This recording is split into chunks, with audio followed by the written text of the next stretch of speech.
So now I want to introduce you to Dr. Robert Silverberg, who has been working with me on the family chessboard for some 25 years at least, but was trained in America and ran the Reading General Hospital and has a great deal of experience with medical psychotherapy as well as with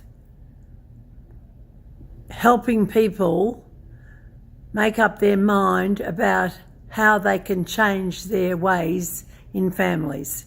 Now I'm going to turn over to Dr. Silverberg now, and he's about to tell you about the family chessboard. Over to you, Dr. Silverberg. Thank you. Dr. Sandra Neal and I, for many years at the Satir Centre of Australia for the Family, have used various forms of mapping to demonstrate Virginia Satir's methods of elucidating family influences to facilitate movement of a family towards a more open system. By being alert to the ways in which families react to stressors, a therapist can plan more effective interactions. As an outgrowth of our work with family chessboard and other modalities, in recent years we've collaborated, Dr. Sandra Neal and I, with Dr. Peter Trussler to write a book called Thrice Told. Thrice Told, the Psychological and Creative Evolution of the Artist Peter Trussler. Thrice Told is a book describing the lifelong artistic and psychological development of the renowned Australian artist Peter Trussler. Known for his work on wildlife art as well as his scientifically rigorous reconstructions of prehistoric fauna, Peter Trussler also has a PhD in paleontology. His artwork is featured in numerous books and scientific publications, and several of Trussler's pieces are held in the National Library of Australia. His paintings have been featured on the cover of 2 issues of the Journal of Paleontology in 2009 and 2013. In 1993, his work appeared on the cover of Time magazine, and he has produced 3 Australia Post stamp series. This book also uses his very personal paintings. Some have never been exhibited publicly, to illustrate themes of his personal and artistic growth over the years. This book shows the reader what modern psychological therapies are about and how deeply it can change a person's life, work, and relationships. The authors do this by telling the story of one of us, Peter Trussler, the artist. We go inside Peter's personal and artistic involvement and connections and draw out the deepest meanings. Initially, Dr. Sandra Neal, who is a clinical psychologist, of course, looks at Peter's traditionally masculine concerns from a feminine point of view. In this, he learns that his acceptance of his individual self mattered much more than simply fitting in and meeting everyone else's expectations. Later, she referred Peter to myself as a physician in psychological medicine. Peter worked with me on growing his own acceptance of his masculine side as well as his feminine aspects, focusing on all of the gains, growths, and fears about life itself. The reader of this book can witness Peter's own personal resurrection and development taking place, reading along with the themes of Peter's life in his own words, and the accompanying comments of each of the 2 therapists. This is a book different to others. Peter asked us, as the other 2 authors, as former therapists of his, to join him in writing a truthful and deeply moving book that reflected the motivating truths, good and bad, in his life. Peter always commented to both of us, as he painted each of our portraits, how most books about art and artists do not reflect the true position of the artist, but instead are filled with false pride and hidden envy, thus creating fables and stories about the artist and their work. This book represents not only Peter's search for meaning and truth in his life, but, with the cooperation of Sandra and myself, all three of us determined to have Peter's own truth about himself revealed with honesty, exactly as he wished. It is a single story told three ways, therefore thrice told. Thrice told, the psychological and creative evolution of the artist Peter Trussler. That book was an offshoot of our work with the family chessboard.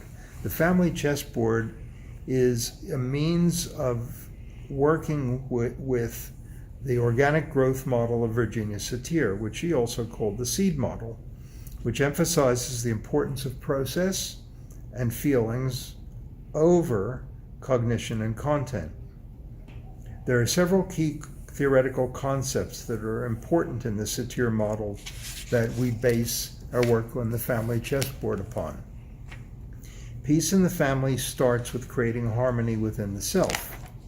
Virginia Satir, as you will know, is a major pioneer in family therapy. For nearly 50 years, she helped people towards becoming more fully human. She believed in the healing of the human spirit through learning to make contact with others and ourselves in a meaningful way. She was a renowned author, lecturer, and teacher who trained many generations of therapists. Satir developed the therapeutic use of sculpturing, survival stances, metaphors, integration of parts, congruence in communication, and family reconstruction.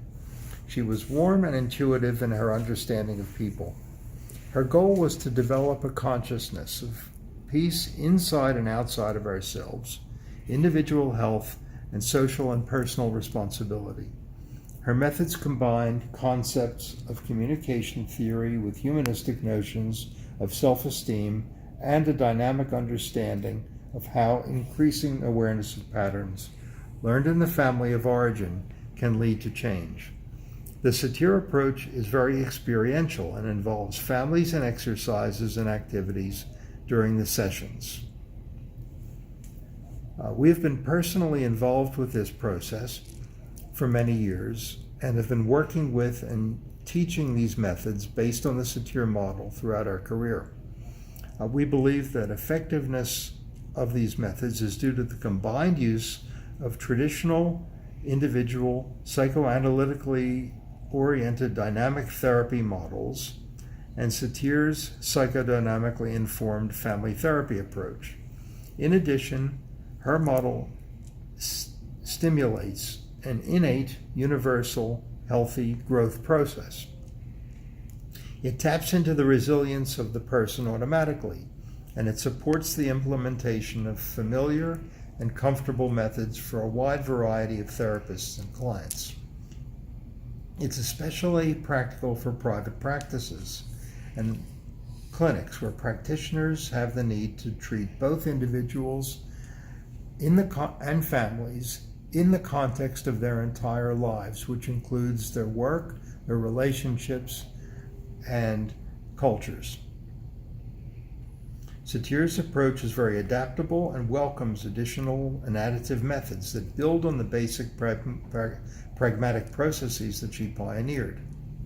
We believe that Virginia Satir would have warmly welcomed the use of the family chessboard as an additional way of working with her own idiom of emotions within the context of personal and family therapy.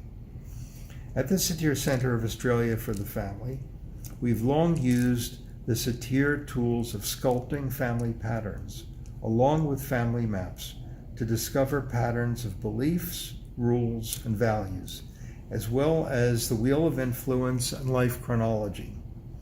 These provide both assessment and therapeutic interventions interwoven. They are part of the larger family reconstructive process, but occasionally there are situations that arise where the experiential movement of persons traditionally used in these methods proves impractical. We began using the family chessboard many years ago and eventually wrote one of our books called The Family Chessboard in 1995.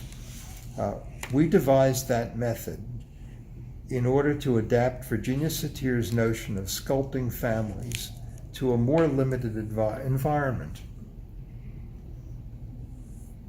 Do you want me to go on with the family chessboard itself, or will you continue? No, I'll continue talking about Good. this. Movement of family members can be very impractical if you have a small consulting room, or the space is not available, or the situation doesn't allow for it. Sometimes it's undesirable. This derivative family sculpture method allows us to represent members of the family by chess pieces and to position family members in 2 dimensions on a chessboard to indicate intimacy.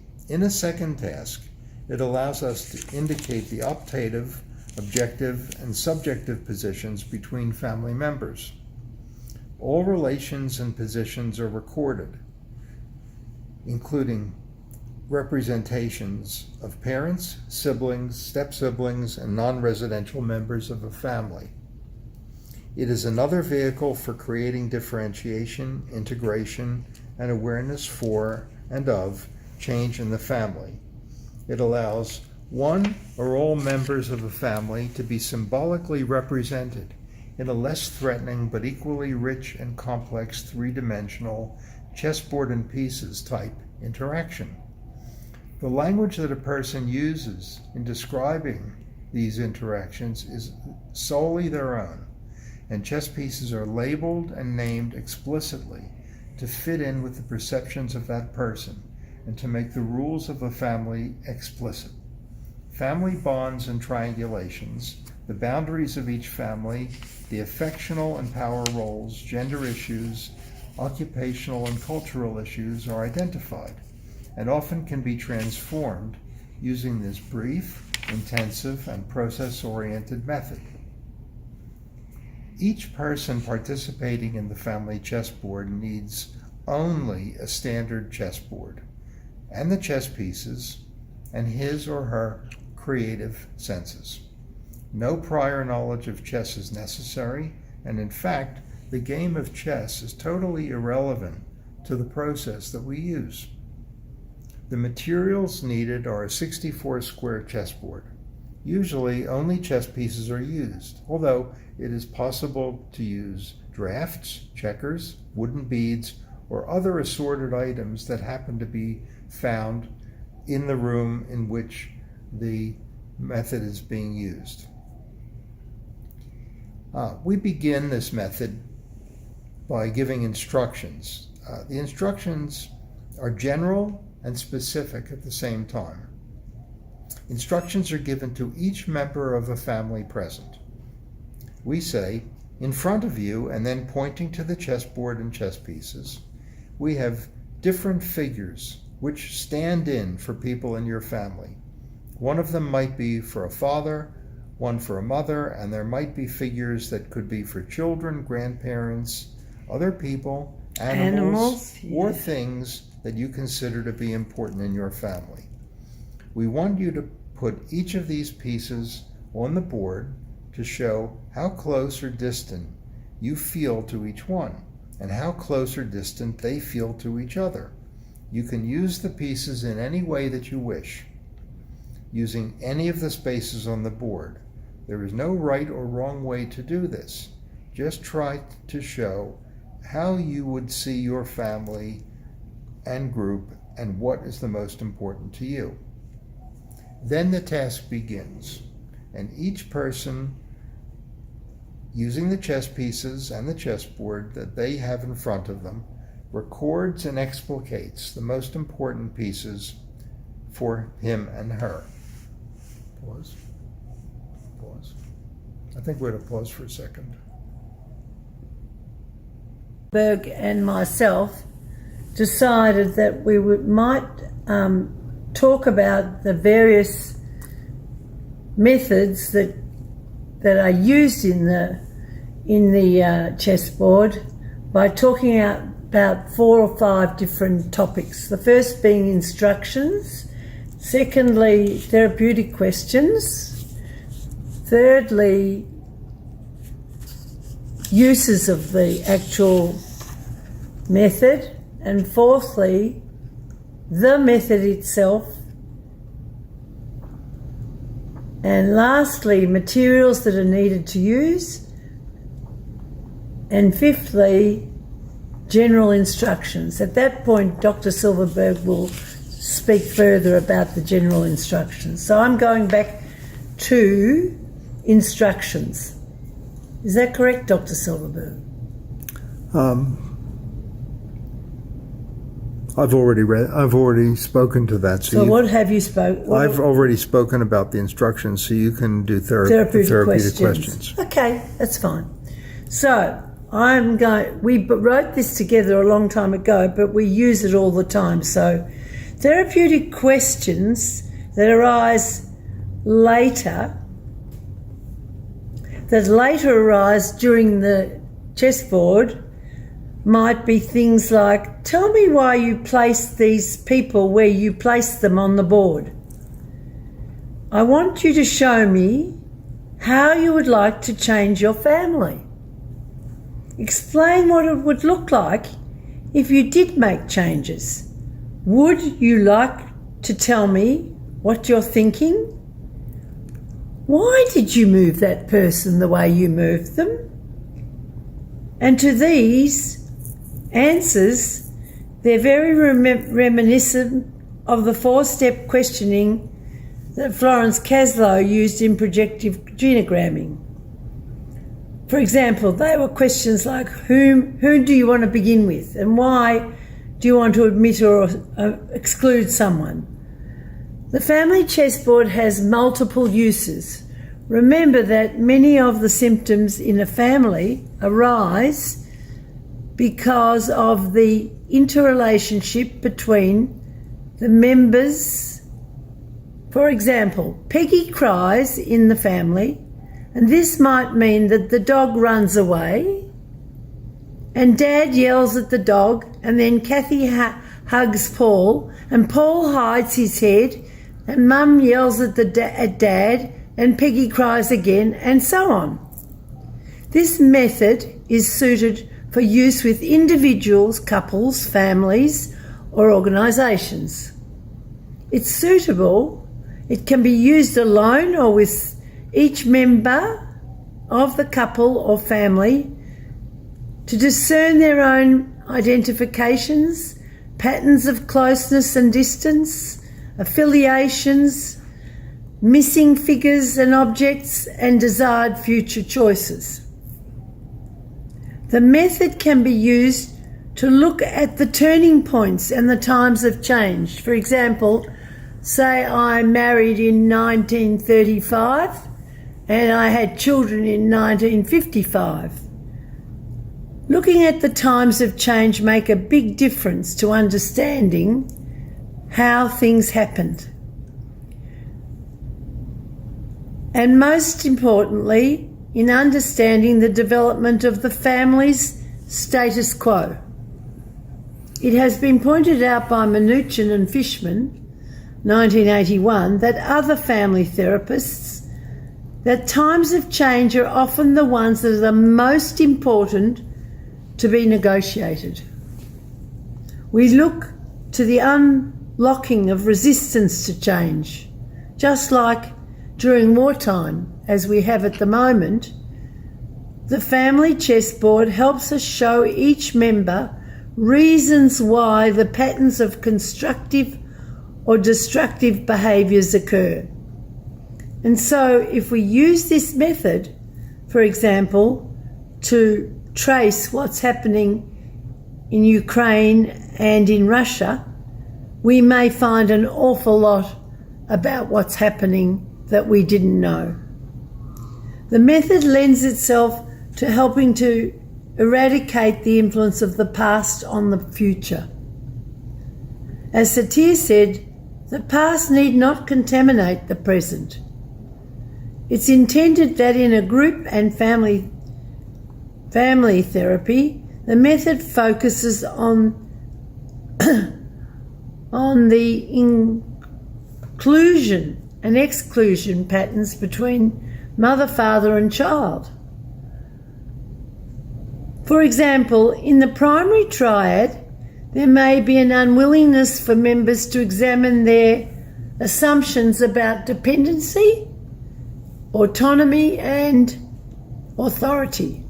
The defences commonly are projection, splitting and withdrawal. Other patterns include an unwillingness to examine the assumptions about reciprocal influence, power and control. Commonly, the defences involve projective identification and scapegoating. The family chessboard is a method for following the development of adult children and generational equality and inequality. The method helps also in preparing grown children to feel equal with their parents. That can't be emphasised enough. It is a process in which family members can be of equal status and have an equal say in the functioning and in the processes of the family.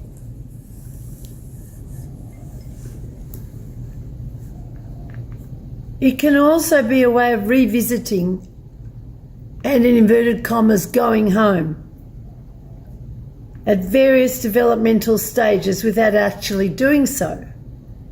Another use of using the method is to look at the needs of individuals in the family after the determination of various fixation times and turning points times in the family history. One can look further to discover the unmet needs of each member.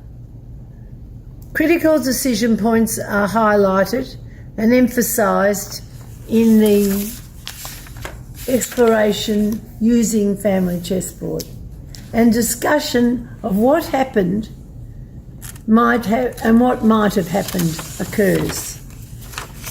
There are many ways that many people in one family can properly relate to each other when they don't normally.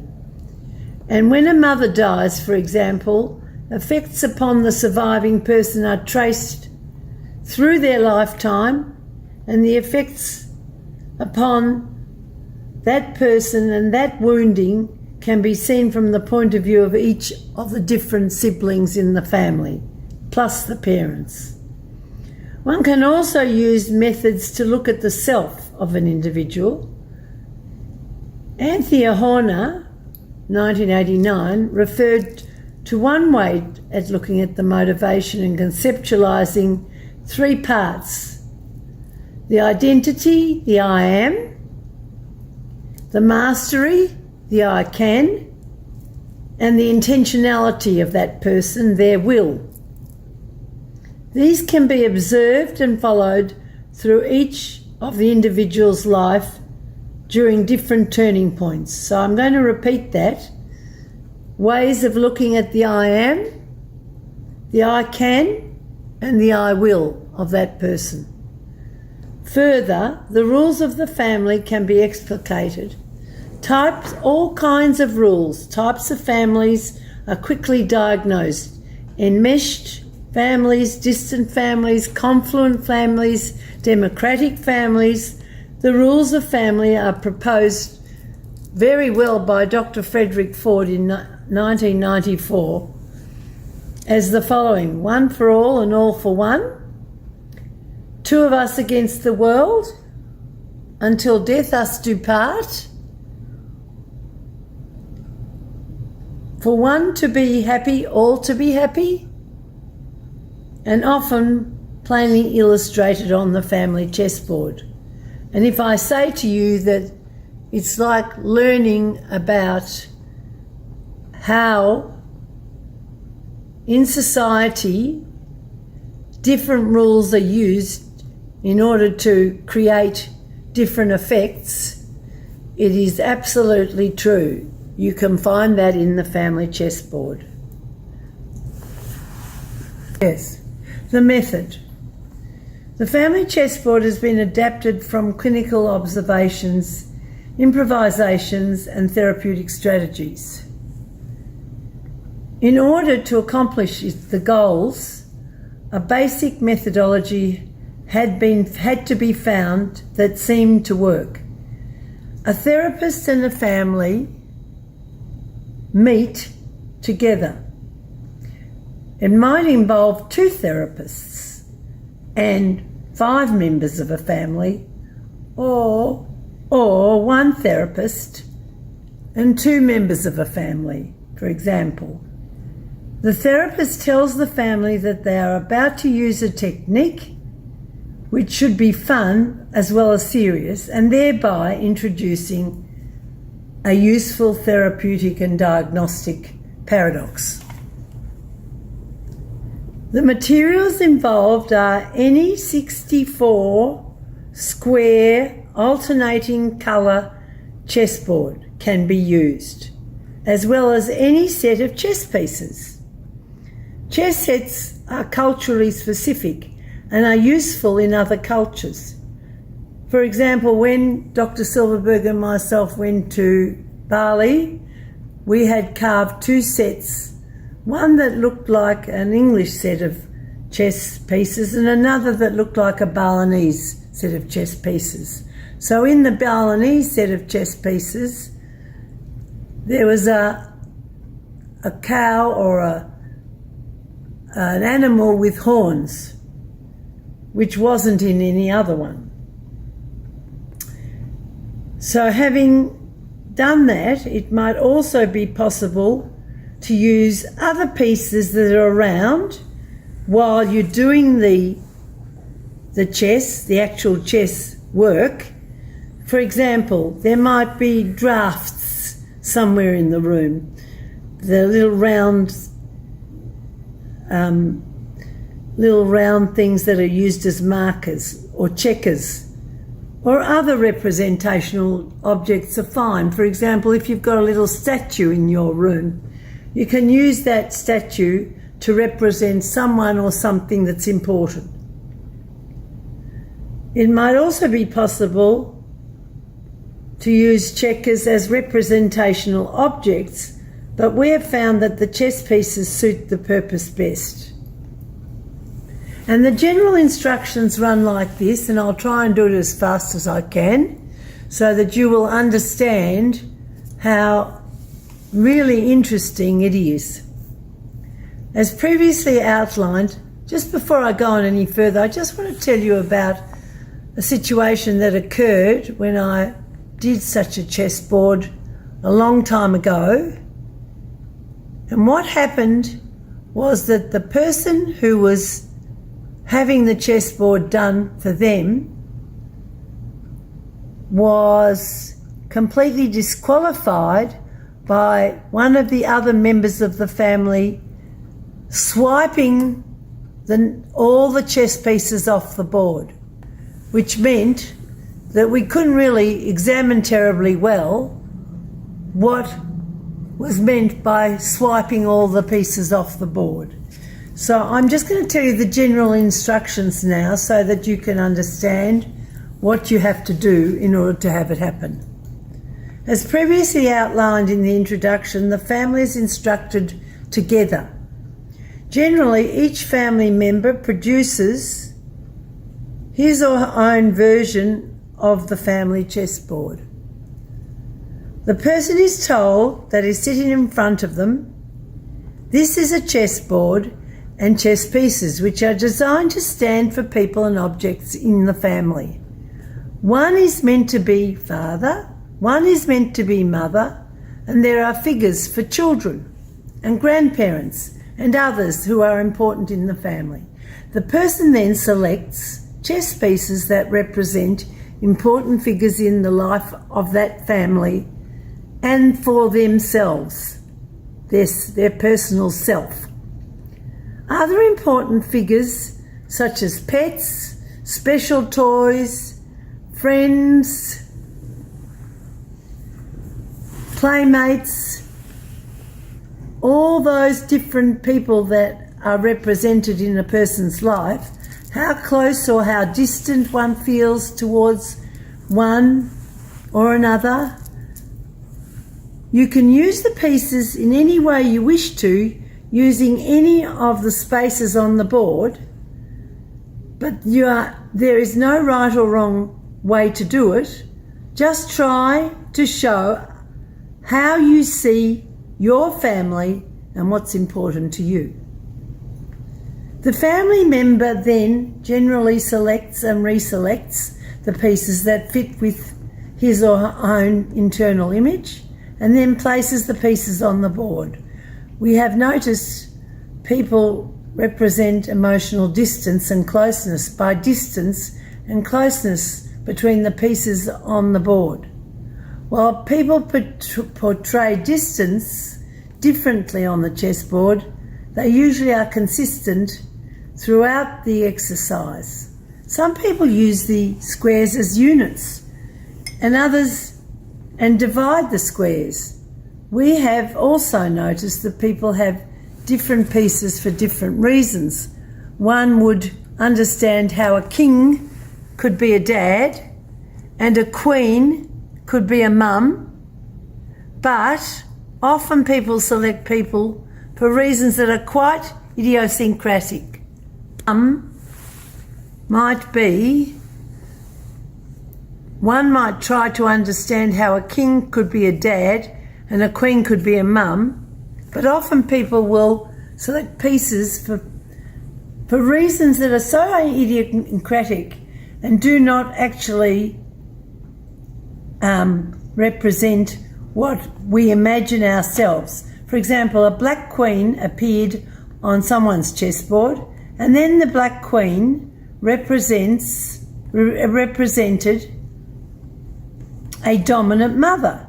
At the next appearance, it was a female colleague who was competing for a position at the university. And in the later board, it was a male employer who was making the woman's current job very difficult. And in the final board, the black queen represented the future father-in-law who did not accept this woman. Once the layout is placed, the chessboard and the symbolic meanings can be elicited just by asking questions. It's useful to inquire why the person chose a particular piece and colour, size and shape, and particular pieces chosen take on symbolic idiosyncratic meanings. The therapist might ask any question that makes the covert functioning of the family overt. So, for example, each family member could ask, "Tell me why you placed those particular pawn and queen where you did on the board. Let's begin with the piece that represents you."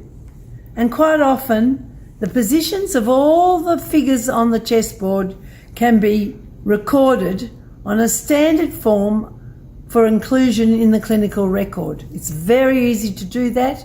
All you have to do is draw up a chessboard. The family members can then be directed, "This time, I want you to show me how you would like your family to be." That's a very important question. If things were as you would like them to be, ideally, would you be able to make some changes that you want in your family? And would the family look like how? Show me, putting the pieces on the board in some different way. You can move any of the pieces or leave them where they are. But once again, the positions of the figures are recorded. The therapist then asks, "Will you move the figures?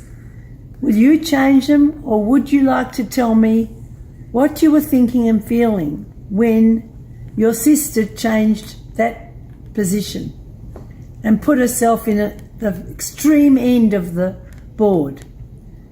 Why did you move that person?" pointing to one of the figures. The family sculpture, as symbolically represented by the chess pieces, allows us to designate individual members of the family at a particular time in their life. The therapist will often ask family members to indicate the structure of the family as it is now and as it had been at a particular turning point earlier in their life, and as they would like it to be in the future. The family members are often designated by specific pieces, like, for example, someone may choose a king or a queen, but at the same time, typical family patterns on the chessboard will often become obvious to the therapist, like reading a map. At these points, some interpretation of the previously hidden patterns can be elicited from the family itself. The family will tell you, what do you think that means? And how do you think that would feel if you were Billy and you were put in that position? The family can utilise new insights to reposition pieces on the board to indicate desired changes in the family structure. And other family members, such as parents, watching children do this will usually gain startling insights as to the real feelings of the children. And this is one of the best things about the family chessboard. We learn about what the children really feel and want to be done about themselves. Outmoded family patterns can be changed from old habits to new ways of seeing, doing and being. Okay. And we've described some of the observations and methods in a section of this presentation, which for convenience we're going to call the chess directory. And as I describe it, the following will be some of the major concepts, symbolic moves, and features that are often observed during the course of a family chessboard exercise. First, distance. Virginia Satir had a great deal to say about the importance of interpersonal space and boundaries and social distance, plus closeness. She originated the concept of a second skin, which extends about 45 centimeters out from the body of each person and represents a distance within which two people can comfortably connect in Western cultures. Satir believed that in meeting with another person, the most comfortable distance in Western cultures is approximately 90 centimeters, the distance of a traditional handshake. If anger is present, the physical distance might be at the close range of a handshake of two people, but the felt emotional distance is generally far away, at the farthest corner of a room. In depression cases, the emotional and physical distance is that one exists in the shadow of the other person. Too close for comfort. If intimacy is to occur, an invitation to move into the space of another person must be present. Otherwise, it will be perceived as an invasion or abuse. This concept of the second skin also relates to distance and closeness on the family chessboard. When the person is instructed to move pieces or place pieces on the chessboard wherever they wish, an important process is to observe how near and how far the pieces are placed in relation to each other. This gives information relative to the enmeshment, detachment, and social space that the person experiences. These chess pieces externalize and represent the internal phenomenal world of the family and their individuals. As to family patterns, many of the family patterns that exist become evident in the family chessboard. Patterns of enmeshment or disengagement, boundaries, alignments, and power can be externalized and transformed. The ability of family members to experience intimacy is also demonstrated in the family chessboard. The concept of intimacy that we use has been defined by Satir as follows, quote, "It is simply the freedom to respect spaces between people, to go in where there is an invitation, and to not invade where there isn't one. That is real intimacy."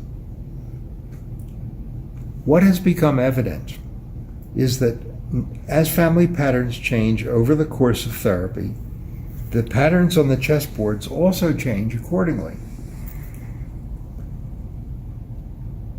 For example, an over-enmeshed family who fights constantly will produce a chessboard 1 year later that shows much more equality. Patterns are also represented by one individual appearing in many families, described over time. For example, one man, 3 times divorced, was able to explicate the patterns of his interactions with families and partners in a single 2-hour session involving many chessboard constructions. The speed at which people externalize these patterns is remarkable. Some typical family patterns will be presented in a minute. The choice of piece is quite important. The instructions to participants in the family chessboard are to choose pieces, assigning their own value and meaning to each of these pieces. Regardless of their meaning in the game of chess, this instruction reassures people who have never played chess, while those with a knowledge of the actual game of chess will often accept this paradoxical suggestion and use the symbolic meanings that they are accustomed to in chess itself. To some people, the size and structure of the piece is extremely important, and to others it's less important. Those who idealize their connections to others often only use pawns to denote a hoped-for equality of value. Often in families, the children will pick this up as an ideal and begin a discussion of the essential over-idealization that exists in that family. The children have an opportunity to present their reality-based view. The choice of piece can represent both animate and inanimate objects. For example, quite spontaneously, business executives will build a tower of 2 chess pieces stacked one atop the other to represent work. Sometimes people will look for and find other items in the room to use instead of just the chess pieces. Inquiry and explanation of the meaning of their choice results in further insights. Many of the participants specifically use the color of the piece to represent some significant quality. Color can connote closeness or distance, i.e., all those people who are close are represented by all white or all black chess pieces, or gender, using black and white again. Some simply ignore a second color, using only pieces of a single color.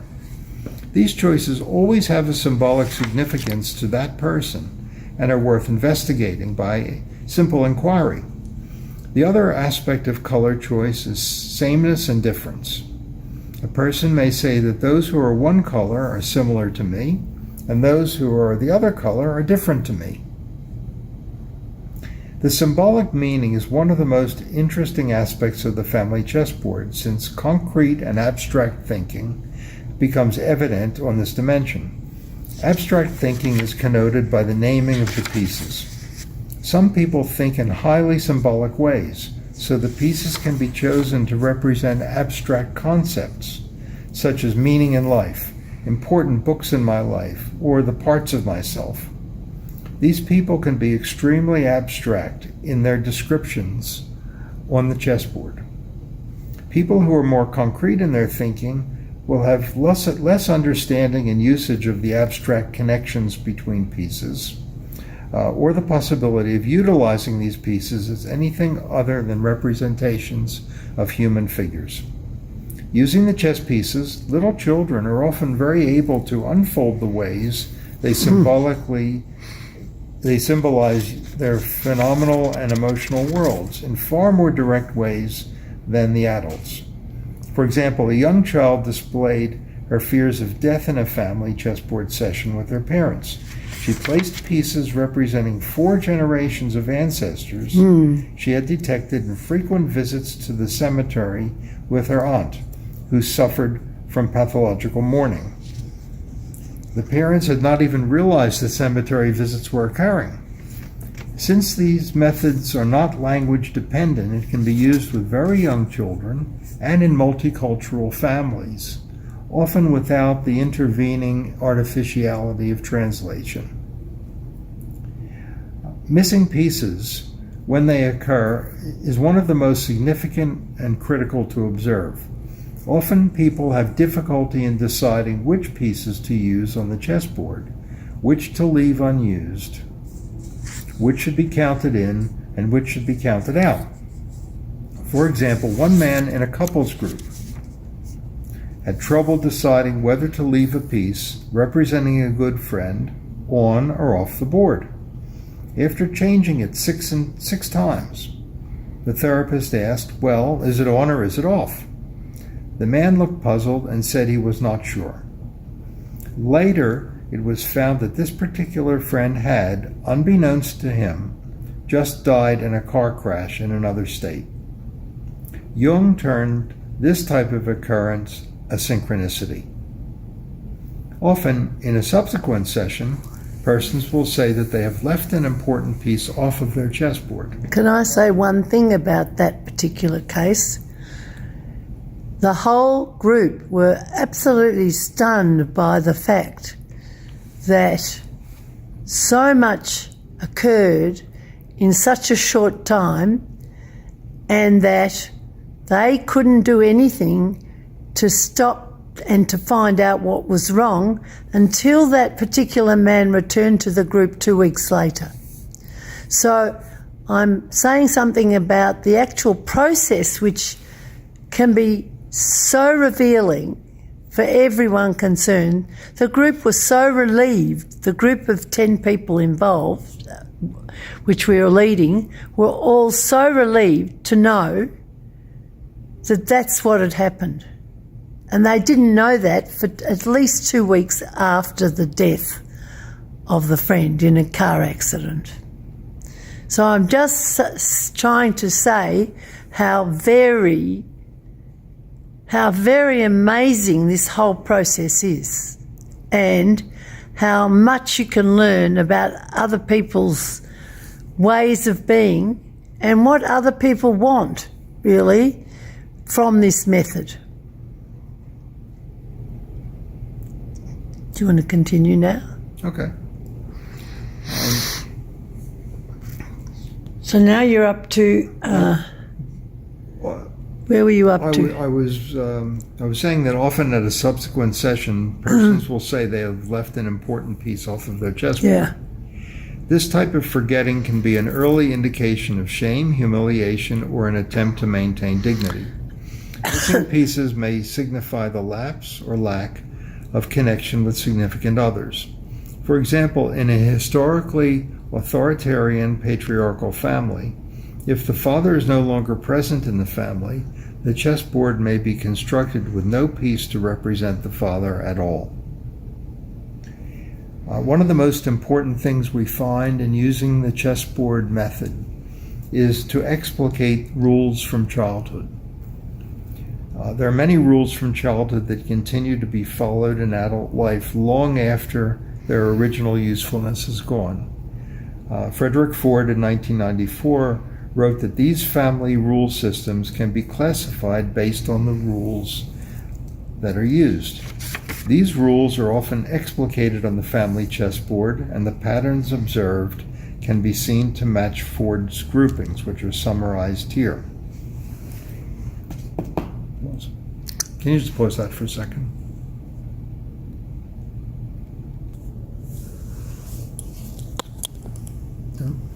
Is it okay? Yeah. Okay. These rules, which are explicated on the family chessboard, and the patterns matching Ford's groupings, I'll summarize in the first instance, and then I'll show you a few slides which indicate what that looks like on the chessboard. The first rule of family grouping is called two against the world. This is a system that is frequently exhibited by couples with disparate backgrounds, such as different skin color, social, cultural, or ethnic origin, or markedly different ages. Children introduced into these systems will not be excluded if they are essentially similar to the parents and are subservient to the rules. Children who are able to differentiate somewhat will become symptomatic or be treated almost as unwelcome guests rather than as family members. The next group is called Children Come First, and this is defined... Do you want me to go to enmeshed now? No, I Okay. want you to just let me... You tell me when. Okay. Children Come First is defined as a family of children. Although there are larger and smaller people, there are no leaders. A therapist can recognize this system when the number of children is greater than the number of adults and the family appears to be as a noisy, cohesive unit in which much is happening, but nothing is really changing. The third system is named Share and Share Alike. This is a pseudo-affective relation in which an ambiguous type of sharing occurs. The system manifests itself in addiction, deceit, and/or deviance. The therapist can recognize this system instantly if it contains an addict or a deviant. So do you want me to do? Please tell me. We're going. If the therapist is susceptible, recognition may occur much later if the manifestation is deceit. Families in this system talk about serious matters, are decorous, and often appear successful. Paradoxically, there is an aura of superficiality and emotional poverty. Another system called Every Man for Himself doesn't respect psychological space, and members of families caught in that system find that everything is deep, passionate, and packed with meaning. The system may be recognized by the aura of dominance or menace. The subsequent product is a variety of seemingly unrelated conditions, such as abused children, burglary, or petty thievery. It also spawns radicals, revolutionaries, and runaways. Children in this system may wish to grow up as quickly as possible, leave home, and move away, but this is often impossible. They either cannot leave or they leave but cannot stay away. The dependency relationships involved are unresolved. The final family system we're referring to today is called Until Death Do Us Part. This is a hostile, dependent relationship in which there is an extreme closeness. The closeness is marked by sympathetic interaction that induces guilt rather than empathetic interaction that communicates love.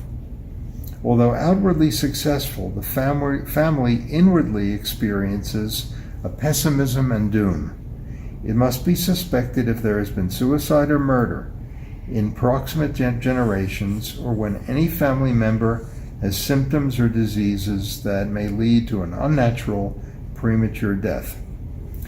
These patterns are explicated on the family chessboard as people trace the developmental patterns of their relationships.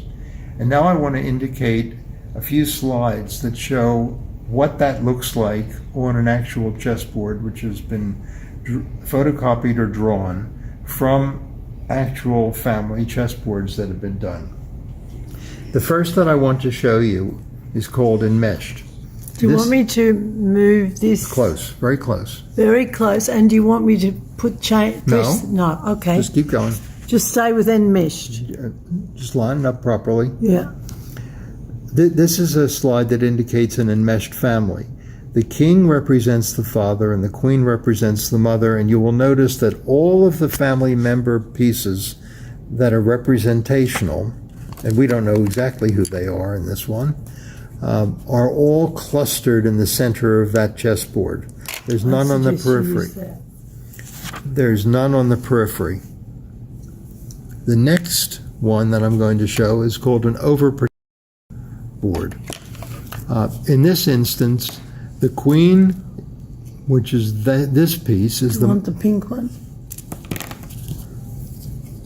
the queen is the mother, the king is the father, the white pawns represent the children, and the black pawns and others represent friends and family.